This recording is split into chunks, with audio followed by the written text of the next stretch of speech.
पिछले व्याख्यान में हम लोगों ने प्रतिनिधि शासन पर मिल की मान्यताओं का अध्ययन किया और जो उनके चिंतन का जो अंतिम पक्ष है वो ये, जैसा कि जॉन हेलोवेल ने लिखा भी, कि यद्यपि वो एक उग्र व्यक्तिवादी थे, लेकिन अपने जीवन के अंतिम वर्षों में उनका झुकाव फेबियन सोशलिज्म की तरफ होता दिखाई पड़ता है। और हेलोवेल की ये बात न केवल उनकी ऑटोबायोग्राफी से प्रमाणित होती है, बल्कि उन्होंने जो क्लासिकल इकोनॉमिक्स पर जो किताब लिखी, प्रिंसिपल्स ऑफ पॉलिटिकल इकोनॉमी, उससे भी प्रमाणित होती है। मिल वैसे तो एक उग्र व्यक्तिवादी हैं और लिबरल ट्रेडिशन में ही आते हैं, लिबरल ट्रेडिशन के एक श्रेष्ठतम प्रतिपादकों में माने जाते हैं। लेकिन मिल में जो एक संवेदनशीलता थी सामाजिक राजनीतिक जीवन के प्रश्नों को लेकर, जो संवेदनशीलता उनको बेंथम की उपयोगितावादी मान्यताओं से दूर ले गई। क्यों? क्योंकि उनको लगा कि बेंथम का जो दृष्टिकोण है वो कुछ ज़्यादा कठोर और ज़्यादा उग्र और ज़्यादा असंवेदनशील है मानव स्वभाव को लेकर। तो वही उनकी संवेदनशीलता उन्हें उग्र व्यक्तिवाद से समाजवाद की ओर ले जाती है। 19वीं शताब्दी में यूँ तो सिद्धांतता तो जो क्लासिकल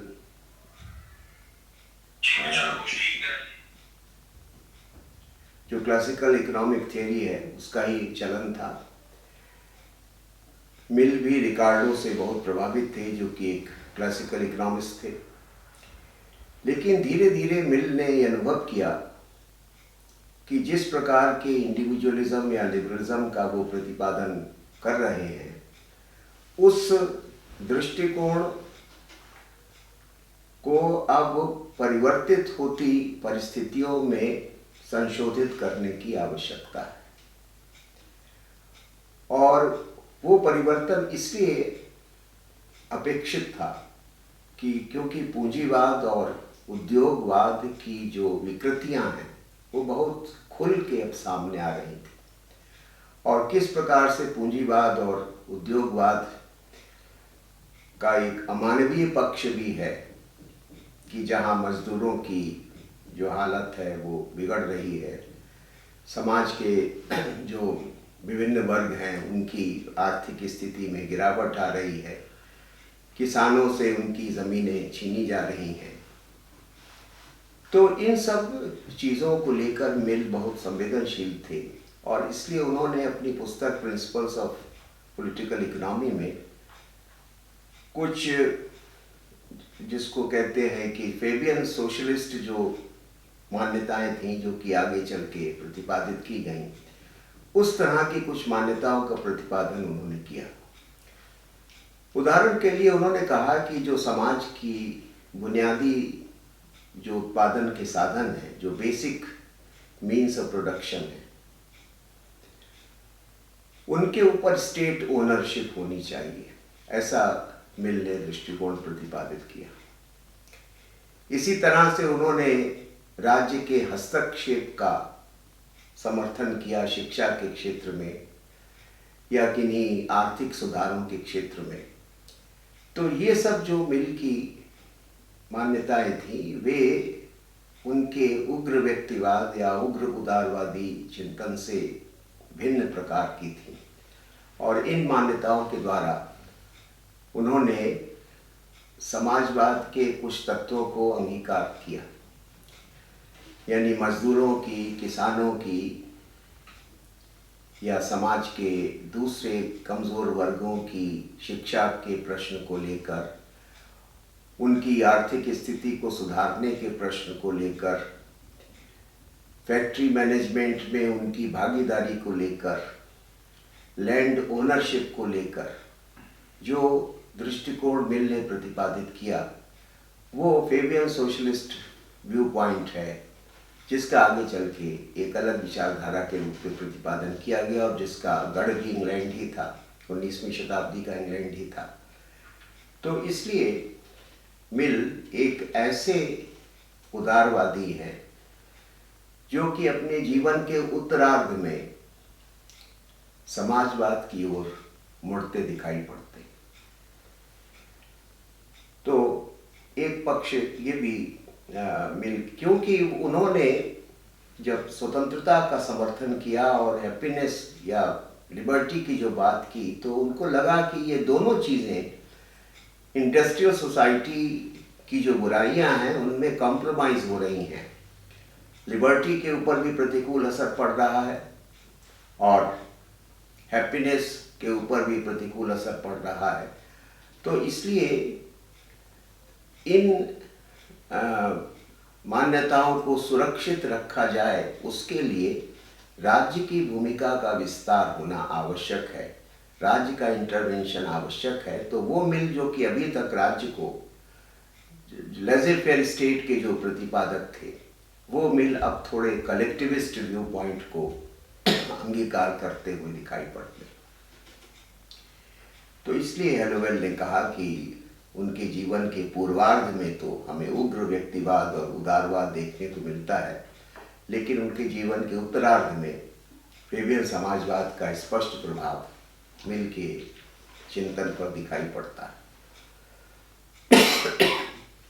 अंत में मिल का मूल्यांकन हम कैसे करें?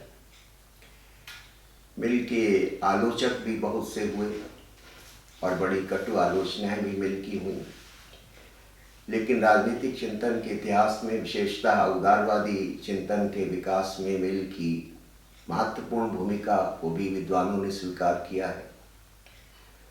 तो इसलिए इन दोनों पक्षों के ऊपर हमें विचार करना चाहिए।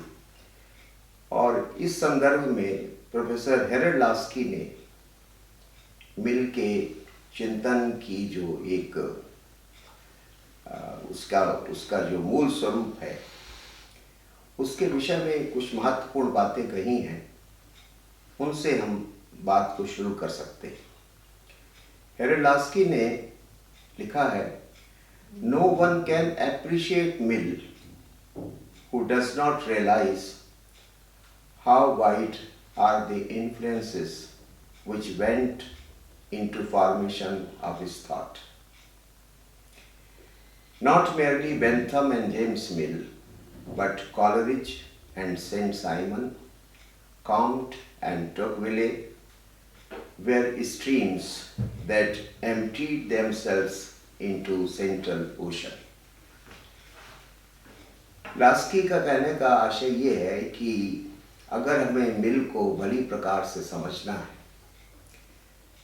तो हमें इस बात की तरफ ध्यान देना होगा कि मिल केवल बेंथम और अपने पिता जेम्स मिल से ही गहराई से प्रभावित नहीं थे, बल्कि मिल के ऊपर दूसरे प्रकार के प्रभाव भी बड़े प्रबल रूप से पड़े थे।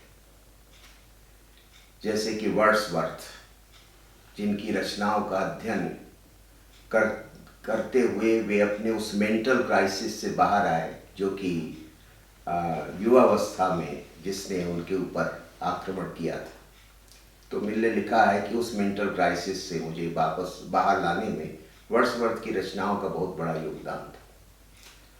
तो वर्ड्सवर्थ थे, कॉलरिज थे, एस.टी. कॉलरिज, जो कि इंग्लैंड के बहुत बड़े दार्शनिक थे, साहित्यकार थे। सेंट साइमन, जो कि यूटोपियन सोशलिस्ट माने जाते हैं, उनका भी मिल के ऊपर गहरा प्रभाव था। कॉम्ट, ऑगस्ट कॉम्ट का जो पॉजिटिविज्म है मिल के ऊपर, उसका भी गहरा प्रभाव था। टॉकविले का जो कंजर्वेटिव लिबरलिज्म है, उसका भी मिल के ऊपर गहरा प्रभाव था। तो लास्की कहते हैं कि ये सारी धाराएं मिल के व्यक्तित्व में अपने को एम्प्टी करती हैं, मिल के व्यक्तित्व में जाके समाहित होती हैं। इतनी धाराओं से मिल की मानसिक संरचना का सृजन हुआ था। अब और मिल ने स्वयं लिखा है अपने एक लेख में, I am superior to my contemporaries in the ability and willingness to learn from everybody. कि मैं अपने सारे समकालीन चिंतकों से इस अर्थ में श्रेष्ठ हूँ क्योंकि मेरे अंदर विभिन्न स्रोतों से ग्रहण करने की और सीखने की इच्छा भी है और योग्यता भी है। ये मिल ने स्वयं लिखा, यानी उन्होंने विभिन्न स्रोतों से उनके चिंतन का निर्माण हुआ। उसमें बेंथम भी हैं, जेम्स मिल भी हैं, जो कि उनको उपयोगितावाद का मसीहा बनाना चाहते थे। उसमें वर्ड्सवर्थ भी हैं, जिन्होंने उनको उस मानसिक संकट से उबारने में, जिनकी रचनाओं ने अपना योगदान किया। उसमें ऑगस्ट कॉम्ट भी हैं, उसमें एस.टी. कॉलरिज भी हैं, उसमें सेंट साइमन भी हैं, और इस तरह से, और ये सभी विचारक अलग अलग प्रकार के विचारक हैं। लेकिन मिल ने इन सभी को ग्रहण करके और समन्वित करने का प्रयास किया। उसका कारण ये था कि मिल एक बड़े नैतिक रूप से और बौद्धिक रूप से बहुत ही संवेदनशील व्यक्ति थे। उन्होंने लिखा भी है कि हर अच्छा विचार उन्हें अपील करता है, और इसलिए वो बहुत सारे विचारों को चिंतन में अपने समाहित करते हैं। लेकिन जैसा कि सबाइन ने लिखा कि यही उनके चिंतन का एक दोष बन के भी उभरता है, और सबाइन ने उसके लिए जो शब्द का प्रयोग किया है वो है इंटेलेक्चुअल एम्बिवेलेंस, कि ये बौद्धिक दुविधा उनके चिंतन में बराबर दिखाई पड़ती है।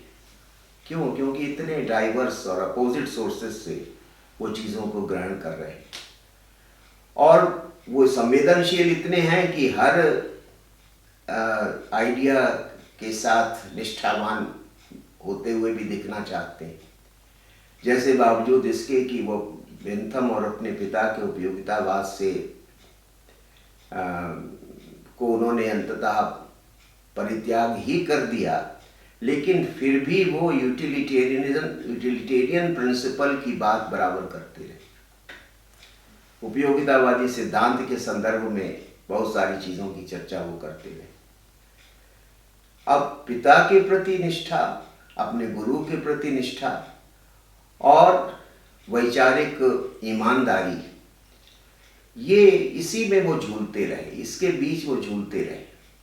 और यही समस्या वहाँ पर भी आती है कि जब एक तरफ उनका उपयोगितावादी चिंतन का प्रभाव है और दूसरी तरफ वर्ड्सवर्थ है, जो कि बिल्कुल ही भिन्न प्रकार के कवि थे, रोमांटिसिज्म को रिप्रेजेंट करते हैं, सेंट साइमन जो कि सोशलिज्म को रिप्रेजेंट करते हैं, या टॉकविले जो कि कंजर्वेटिज्म को रिप्रेजेंट करते हैं। तो इन सारे डाइवर्स और कई अपोजिट सोर्सेस को उन्होंने कंबाइन करने की जो कोशिश की, सबाइन मानते हैं कि उसमें वो बहुत सफल नहीं हो पाए,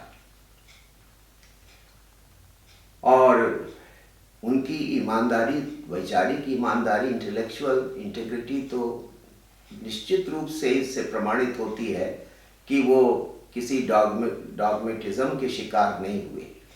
लेकिन इस तरह की भिन्न भिन्न प्रकार की विचार दृष्टियों को समायोजित करने या समन्वित करने के लिए जिस प्रकार की क्लैरिटी या जिस लेवल की क्लैरिटी चाहिए थी, शायद मिल में वो हमें दिखाई नहीं पड़ती, और इसलिए उनके चिंतन में वो वैचारिक दुविधा, वो बौद्धिक दुविधा बार बार झलकती है। तो एक तो मिल के चिंतन में जो दोष है वो ये है कि एक इंटेलेक्चुअल एम्बिवेलेंस उनके चिंतन में दिखाई पड़ती है, कि वो अपने मूल उपयोगितावादी दृष्टिकोण का परित्याग करते हुए भी बार बार उसकी ओर वापस आते हैं। साथ ही साथ वो बार बार नई वैचारिक प्रवृत्तियों के आकर्षण में भी आ जाते हैं और उनके आधार पर अपने चिंतन में संशोधन करते हैं या अपने दृष्टिकोण को पुनर्परिभाषित करने का प्रयास करते हैं। इसलिए वो जो एक कंसिस्टेंसी होती है एक विचारक की, वो कंसिस्टेंसी कई बार हमको उसमें अनुपस्थित दिखाई पड़ती है। दूसरी बात जो उनका स्वतंत्रता का सिद्धांत है, यद्यपि मिल ने स्वतंत्रता की जिस श्रेष्ठ तरीके से व्याख्या की उसको विद्वान उसके बड़ी प्रशंसा करते हैं कि क्लासिक डिफेंस है ह्यूमन फ्रीडम की, और उनके तर्कों में, बहुत सारे तर्कों में बड़ा दम भी है। लेकिन समीक्षकों का मानना है कि स्वतंत्रता का इतना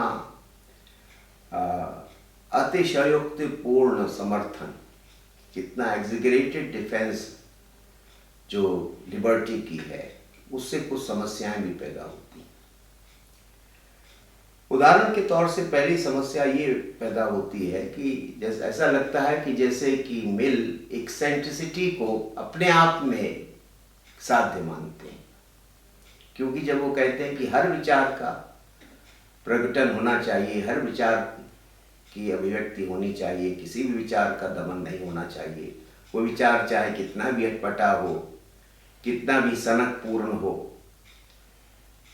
लेकिन किसी भी विचार को प्रकट होने से रोका नहीं जाना चाहिए। तो इसलिए जैसे कि मलफोर्ड सिबली ने लिखा है कि ऐसा लगता है कि जैसे कि वो सनकीपन को ही अपने आप में एक साध्य मान बैठते हैं, एक्सेंट्रिसिटी को ही अपने में एक एंड इन इटसेल्फ मान लेते हैं। क्योंकि कोई भी श्रेष्ठ समाज, कोई भी सभ्य समाज हर प्रकार के विचार के प्रकटन को, प्रकाशन का समर्थन नहीं कर सकता। विचार जगत में वस्तुतः अगर इस प्रवृत्ति को हम स्वीकार करेंगे तो स्वतंत्रता की नहीं, विचार जगत में अराजकता की वृद्धि होगी। जो रेल्म ऑफ आइडियाज है वो क्योटिक या एनार्किक बन जाएगा, और उसमें क्या होगा कि जो श्रेष्ठ विचार हैं वे अश्रेष्ठ विचारों की भीड़ में दब जाएंगे या खो जाएंगे।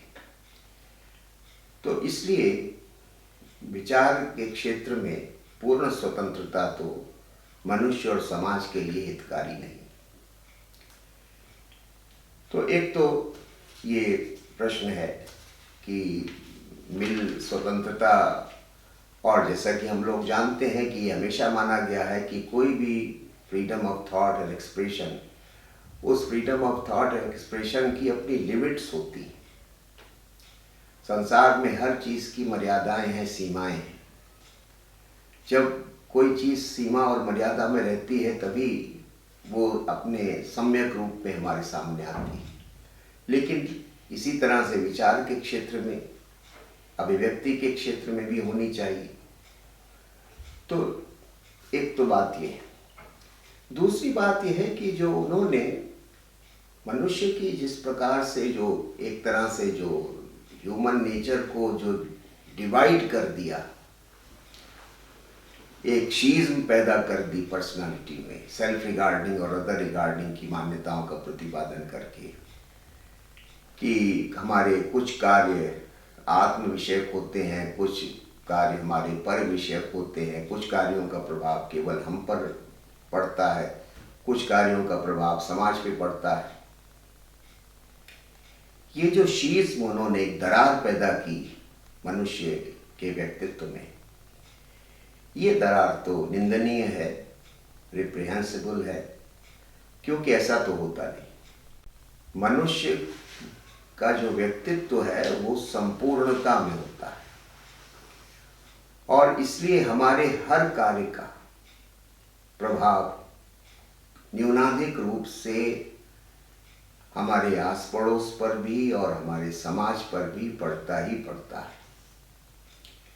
केवल मनुष्य पर नहीं बल्कि प्रकृति पर भी प्रभाव पड़ता है। अंग्रेजी के एक बहुत बड़े साहित्यकार हुए लॉन्गफेलो, उनकी एक बड़ी प्रसिद्ध रचना है कि मैंने एक तीर चलाया हवा में और उस तीर ने, वो तीर कहीं पेड़ में जाकर लगा, और एक दिन जब मैं घूमते टहलते जा रहा था तो मैंने देखा कि मेरे तीर ने इस पेड़ को क्षति पहुंचाई है, इस पेड़ को पीड़ा पहुंचाई है जिसकी मैंने कभी कल्पना नहीं की थी। या इसी तरह से एक बार मैं कोई गीत गुनगुना रहा था, लेकिन कुछ दिनों बाद उसी तरह का गीत मुझको किसी और से गुनगुनाते हुए मैंने सुना। यानी मनुष्य का कोई भी अच्छा बुरा प्रभाव केवल मानव समाज को ही नहीं, संपूर्ण प्रकृति को प्रभावित करता है। उसका इतनी दूर तक प्रभाव होता है और उसका कोई भी ऐसा कार्य नहीं होता जिसका प्रभाव केवल कर्ता तक सीमित रहे। तो और मिल इसको एक्सप्लेन भी नहीं कर पाया कि कैसे, वो कौन से कार्य हैं जिनका, जैसे कि उसने कहा कि मद्यपान करना या जुआ खेलना अगर आप एक बंद कमरे में करते हैं तो वो ठीक है, क्योंकि उसका किसी पर प्रभाव नहीं पड़ेगा। लेकिन अगर आप सार्वजनिक रूप से करते हैं तो जुआ खेलना या मद्यपान करना वर्जित होना चाहिए। लेकिन प्रश्न यह है कि जो व्यक्ति कमरे में बैठ के भी मद्यपान करेगा वो अपने स्वास्थ्य को कमज़ोर करेगा, अपने धन की हानि करेगा और उसके शरीर को उससे नुकसान पहुंचेगा और देर सवेर वो चीज़ें परिवार के सामने और समाज के सामने आ ही जाएंगी। तो इसलिए हमारा कोई भी कार्य सेल्फ रिगार्डिंग नहीं होता। जैसा कि एक रहीम का बड़ा प्रसिद्ध दुआ है, खैर खून खांसी खुशी वैर प्रीत मद पान, रहीमन दावे ना दबे जानत सकल जहान, है ना। कि ये चीज़ें जो उन्होंने परिगणित की हैं रहीम ने, कि ये चीज़ें दबाने से नहीं दबती। तो मद्यपान जो है, अब आप कितना भी प्रयास करेंगे किसी को पता न चले, आप 7 तालों में बैठ के भी करेंगे तब भी वो प्रकट हो जाएगा। तो हमारे व्यक्तित्व का कोई भी पक्ष ऐसा नहीं है, या हमारा कृतित्व का कोई भी ऐसा पक्ष नहीं है जो कि केवल आत्म विषय हो। मनुष्य एक संपूर्णता है, एक होलनेस है। उसको डिवाइड करना, उसको स्प्लिट करना न केवल अविवेकपूर्ण है, बल्कि प्राकृतिक जो विधि है उसके विपरीत भी है। कि जो नेचर ने जब जो चीज़ नहीं बनाई, जैसा चीज़ों को नहीं बनाया, हम उसको उस तरह से उसके विपरीत रूप में देखना चाहते हैं। तो इसलिए ये बिजारे थियरी ऑफ ह्यूमन पर्सनालिटी, जैसा कि आलोचकों ने कहा कि ये बड़ी मानव व्यक्तित्व का बहुत ही सनकपूर्ण बिजारे एक सिद्धांत है, बड़ा विचित्र सिद्धांत है। ऐसा तो मनुष्य होता नहीं कि उसके कुछ कार्य सेल्फ रिगार्डिंग है, कुछ अदर रिगार्डिंग है, ऐसा तो होता नहीं। तो इसलिए भी मिल की आलोचना हुई और फिर इसी बात को अर्नेस्ट बार्कर ने अपने प्रसिद्ध कथन से और स्पष्ट किया कि he is a profit of empty liberty and abstract individual. कि मिल खोखली स्वतंत्रता और अमूर्त व्यक्ति का मसीहा है। अर्नेस्ट बार्कर स्वतंत्रता को खोखला इसलिए कहते हैं क्योंकि पूर्ण स्वतंत्रता जैसी कोई चीज नहीं होती।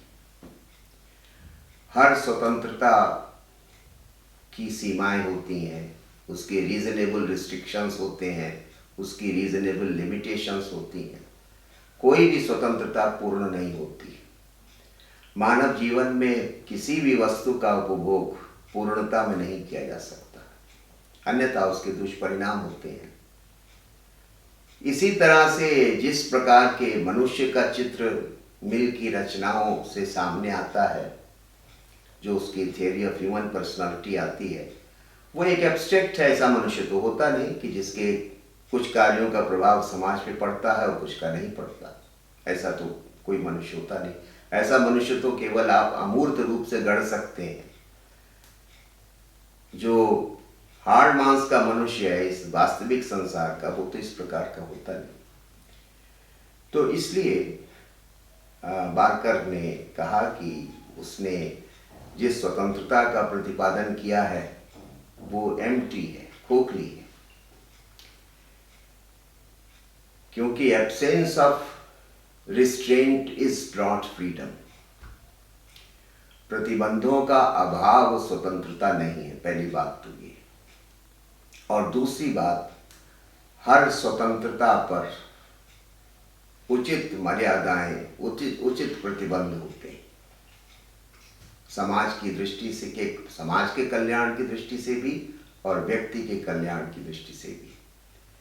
लेकिन जिस एब्सोल्यूट सेंस में उसने फ्रीडम की धारणा का प्रतिपादन किया है वो केवल एक खोखली धारणा है। उस प्रकार की स्वतंत्रता मनुष्य को प्राप्त नहीं है। मनुष्य उस प्रकार की स्वतंत्रता को भोग नहीं करता, न कर सकता। और जिस प्रकार के मनुष्य की उसने परिकल्पना की है कि उसके व्यक्तित्व को उसने विभाजित कर दिया, तो ये तो एब्स्ट्रैक्शन में आप कर सकते हैं। जो रियल मैन या वुमेन है वो तो ऐसा नहीं होता, क्योंकि मनुष्य एक सामाजिक प्राणी होने के नाते उसके हर कार्य का संबंध और हर कार्य का प्रभाव परिणाम समाज के साथ होता है। तो इसलिए अर्नेस्ट बार्कर ने इस पक्ष को प्रस्तुत किया है अपनी इस समालोचना के द्वारा। और फिर जो सबसे बड़ी समस्या मिल के साथ है वो ये कि जिस तरह के जो उसके अर्ली फेज का लिबरलिज्म है, अगर उसकी ऑन लिबर्टी की या दूसरे उसके निबंध या रचनाएं पढ़ी जाएं तो लगता है कि जैसे कि किसी ऑर्गेनिक सोसाइटी का कोई कॉन्सेप्शन उसके दिमाग में नहीं। वो सोसाइटी को एटॉमिस्टिक तरीके से, अणुवादी दृष्टि से देखता है कि हर व्यक्ति है, अपना स्वतंत्र है, उसके अपने अपने तरीके से काम कर रहा है। वो जो लिबरल थ्योरी की जो मूल समस्या है कि वे कभी सोसाइटी को इंटीग्रेटेड रूप में, होलिस्टिक रूप में नहीं देख पाए, तो वो समस्या मिल के साथ भी है कि वो जो सोसाइटी का एक एटॉमिस्टिक कॉन्सेप्शन उसके दिमाग में, एक अणुवादी धारणा, समाज एक सार्वजनिक संस्था है, एक ऐसी संस्था है जिसमें हर व्यक्ति घनिष्ठ रूप से एक दूसरे से जुड़ा है, उनमें इंटीग्रेशन है, कोऑपरेशन है, इंटरडिपेंडेंस है, एक ऑर्गेनिक यूनिटी है। ये जो समाज या राज्य की जो प्रकृति है, जो उसका मूल स्वरूप है, इसको अन्य उदारवादियों की तरह मिल भी समझने में असमर्थ रहता है। और इसलिए उसका जो समाज की अवधारणा है वो भी एक अणुवादी समाज की अवधारणा है। यद्यपि जब वो समाजवाद की ओर मुड़ता है तब वो अपनी इस कमी का निराकरण करने का प्रयास करता है। तो इन सब दृष्टियों से मिल की आलोचना होती रही। कॉन्ट्रडिक्शन भी है कि आपके जीवन में दो अलग अलग फेज दिखाई पड़ते हैं कि एक फेज में आप बहुत ही स्टांच लिबरल हैं, स्टांच इंडिविजुअलिस्ट हैं, और दूसरे फेज में आप उसी को छोड़ते हैं और फेबियन सोशलिस्ट हो जाते हैं। तो ये कॉन्ट्रडिक्शन भी है कि इतने बड़े विचारक ने अपने दौर को समझने में कैसे गलती कर दी कि उसको अपने समय की जो बड़ी स्पष्ट प्रवृत्तियां थी उनको वो समय रहते नहीं समझ पाया, और इसके कारण उसके चिंतन में एक विसंगति आ गई, एक विरोधाभास आ गया। तो ये सब समस्याएं मिलके राजनीतिक चिंतन में विद्यमान है। अब मिल का जब हम लोग मूल्यांकन करते हैं, उसके महत्व के ऊपर विचार करते हैं, तो इसमें दो विद्वानों ने जो बात कही है उसके संदर्भ में हम मिल को समझने का प्रयास कर सकते हैं। एक तो जॉर्ज सेबाइन है जो कि अपनी पुस्तक में मिल की महत्ता का वर्णन करते हैं, और दूसरे गिबन्स हैं जिन्होंने उदारवादी परंपरा में मिल के स्थान का मूल्यांकन किया।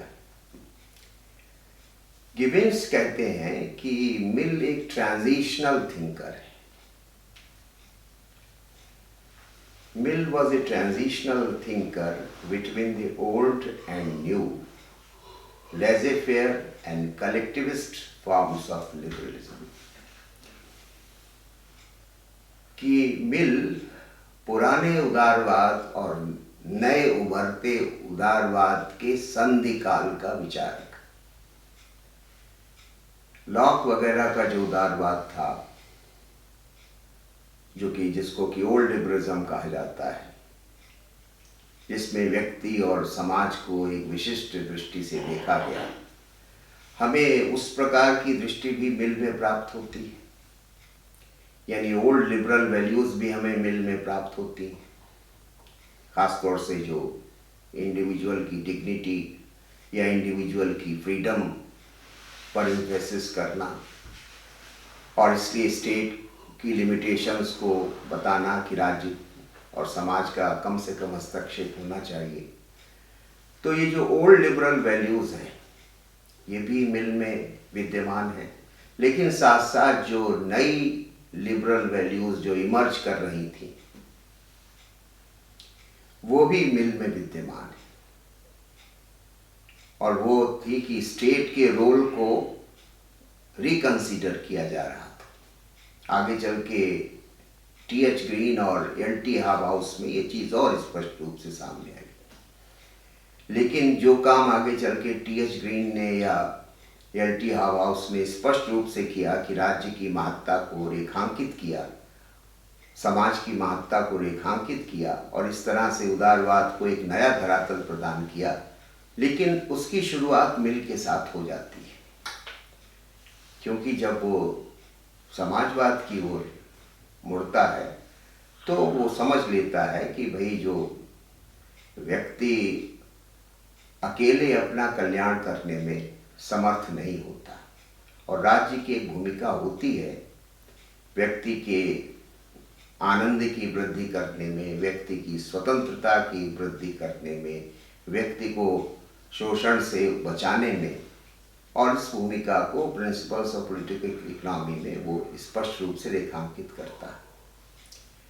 तो इसलिए गिबन्स कहते हैं कि वो एक ट्रांजिशनल थिंकर है, ओल्ड लिबरलिज्म और न्यू लिबरलिज्म के संधि काल का विचारक। लेजे फेयर, एक तरफ तो उसकी रचनाओं में हमें लेजे फेयर का इन्फ्लुएंस भी दिखाई पड़ता है कि राज्य का कार्य क्षेत्र कम से कम हो, व्यक्ति को अकेला छोड़ दो, वो अपना कल्याण स्वयं कर लेगा। ऑन लिबर्टी वगैरह में इस तरह की मान्यताओं का प्रतिपादन है। लेकिन बाद की जो रचनाएं हैं उसमें कलेक्टिविस्ट इन्फ्लुएंस है, समष्टिवादी दृष्टिकोण विद्यमान है। तो इसलिए गिबन्स कहते हैं कि ये लिबरल थियरी का जो ट्रांसफॉर्मेशन हो रहा था ग्रेजुअली, उस ट्रांसफॉर्मेशन में मिल जो है वो एक ऐसे स्थान पर खड़ा है कि जब पुरानी प्रवृत्तियां कमज़ोर पड़ रही हैं और नई प्रवृत्तियां उभर रही हैं, और मिल में वो हमको घटित होती हुई दिखाई पड़ती है। और इस अर्थ में वो टी.एच. ग्रीन और एल.टी. हाउस का मार्ग प्रशस्त करता है। सेवाइन ने कहा कि जे.एस. मिल का जो महत्व है वो चार दृष्टियों से, और सबसे पहला कारण तो वो बताते हैं कि जे.एस. मिल ने इमैनुअल कैंट की तरह व्यक्ति की गरिमा और महत्ता को पुनर्स्थापित किया। एक तो उसका इस दृष्टि से महत्व है। बेंथम के उपयोगितावादी चिंतन में व्यक्ति केवल एक, जिसको कहते हैं कि सुखों का पुलंदा बन के रह गया था। यानी वो जैसे इसीलिए उसको पिग फिलॉसफी कहा गया, जो बेंथम ने दृष्टिकोण प्रतिपादित किया कि उसने मनुष्य में और एक पशु में कोई अंतर नहीं रखा, कि जैसे कि पशु सुख के लिए प्रयत्नशील रहता है, वैसे मनुष्य भी केवल सुख के लिए प्रयत्नशील रहता है। तो ये जो ह्यूमन डिग्निटी को जिस तरह से बेंथम के उपयोगितावादी दर्शन ने आघात पहुंचाया था, उससे मानवीय गरिमा को उबारने का काम J.S. मिल ने किया, जब उसने कहा कि सुख से, शारीरिक या भौतिक सुखों से उच्चतर भी सुख होते हैं, कई ऐसे आनंद होते हैं और कई ऐसे सुख होते हैं कि जिनके लिए प्रयत्नशील व्यक्ति श्रेष्ठ व्यक्ति होता है। और जहाँ पर उसने एक साधारण मनुष्य और सुकरात के बीच के अंतर को स्पष्ट किया, तो एक तो इस दृष्टि से उसका महत्व है कि उसने उपयोगितावाद को एक श्रेष्ठ मानवीय धरातल प्रदान करने का कार्य किया। ठीक वैसे ही कि जैसे ह्यूमन डिग्निटी को इमैनुअल कैंट के आदर्शवादी चिंतन में एम्फेसाइज किया गया, तो उसी प्रकार की इच्छा, उसी प्रकार का प्रयत्न हमें J.S. मिल में भी दिखाई पड़ता है। एक तो इस दृष्टि से उसका महत्व है। दूसरा, उसने स्वतंत्रता की महत्ता को रेखांकित किया और न केवल ये बताया कि व्यक्ति के लिए स्वतंत्रता कितनी आवश्यक है, बल्कि समाज के लिए भी स्वतंत्रता की ये धारणा कितनी आवश्यक है, इस दृष्टि से भी उसका महत्व है। उसने कहा कि स्वतंत्रता केवल व्यक्ति के व्यक्तित्व के विकास की ही पूर्व शर्त नहीं है, बल्कि एक श्रेष्ठ समाज की संरचना की भी पूर्व शर्त है। क्योंकि जिस समाज में विचारों पर बहुत अधिक प्रतिबंध होते हैं, जिस समाज में कन्फॉर्मिज्म बहुत अधिक होता है, वो समाज धीरे धीरे सड़ने लगता है और वो धीरे धीरे पतन की ओर अग्रसर होने लगता है। क्योंकि जो वाइब्रेंट जो सोसाइटी होती है, जो लिविंग सोसाइटी होती है, वो ऐसे लोगों का समाज होता है कि जो कि हर विषय पर निरंतर विचार कर रहे हैं, मंथन कर रहे हैं और जिनके ऊपर कोई अनावश्यक प्रतिबंध नहीं। तो जैसे कि फ्रीडम जो है न केवल ह्यूमन सोल की विशिष्टता है, बल्कि ह्यूमन सोसाइटी की भी विशिष्टता है। और इस प्रकार से जो उद्योगवादी समाज में जिस तरह से प्रत्यक्ष अप्रत्यक्ष रूप से मानवीय स्वतंत्रता सीमित हो रही थी, उस दौर में उन्होंने मानवीय स्वतंत्रता की महत्ता को रेखांकित किया। इस दृष्टि से भी मिल का महत्व है। तीसरी बात यह है कि मिल ने उदारवाद को समयानुकूल बनाने का प्रयास किया, उसको एडेप्ट किया चेंजिंग कंडीशंस में। और जैसा कि मैंने भी बताया कि उन्होंने कई सोशलिस्ट एलिमेंट्स को अपने चिंतन में स्थान दिया, क्योंकि वो समझ रहे थे कि अब परिस्थितियां बदल रही हैं, सामाजिक, राजनीतिक, आर्थिक जीवन में परिवर्तन हो रहा है, बड़े परिवर्तन आ रहे हैं। और इसलिए अगर लिबरल थ्योरी को इस दृष्टिकोण से एडेप्ट नहीं किया गया, परिवर्तित या संशोधित नहीं किया गया, तो लिबरलिज्म इररेलेवेंट हो जाएगा, अप्रासंगिक हो जाएगा। तो इस दृष्टि से भी उनका महत्व है कि उन्होंने राज्य की भूमिका की पुनर्व्याख्या करके स्टेट के रोल को और रिस्पॉन्सिबिलिटी को रिडिफाइन करके लिबरलिज्म को जो परिवर्तित परिस्थितियां थी उनके अनुसार ढालने का काम किया। इस दृष्टि से भी उसका महत्व है। और फिर इस दृष्टि से भी अंततः उसका महत्व है कि उसने डेमोक्रेसी को बहुमतवाद के चंगुल से बचाने का, he tried to save democracy from the clutches of majoritarianism। क्योंकि डेमोक्रेसी के आने के साथ मेजॉरिटी का विचार बहुत तेजी से उभर रहा था, क्योंकि जो डेमोक्रेसी आ रही थी वो कोई यूनानिमिटी के सिद्धांत पर तो नहीं थी, वो तो मेजॉरिटी के सिद्धांत पर आश्रित थी। वो किसी जर्नल बिल पर तो आधारित थी नहीं। वो तो ये था कि भाई सोसाइटी में पावर के लिए कंटेस्ट होगा और जिसके पास ज़्यादा न्यूमेरिकल पावर होगी वो गवर्नमेंट बनाएगा, समाज को दिशा दिखाएगा। तो इसके कारण जो एक मेजॉरिटी के रूप में एक नया खतरा जो उभर रहा था बहुसंख्यकवाद का,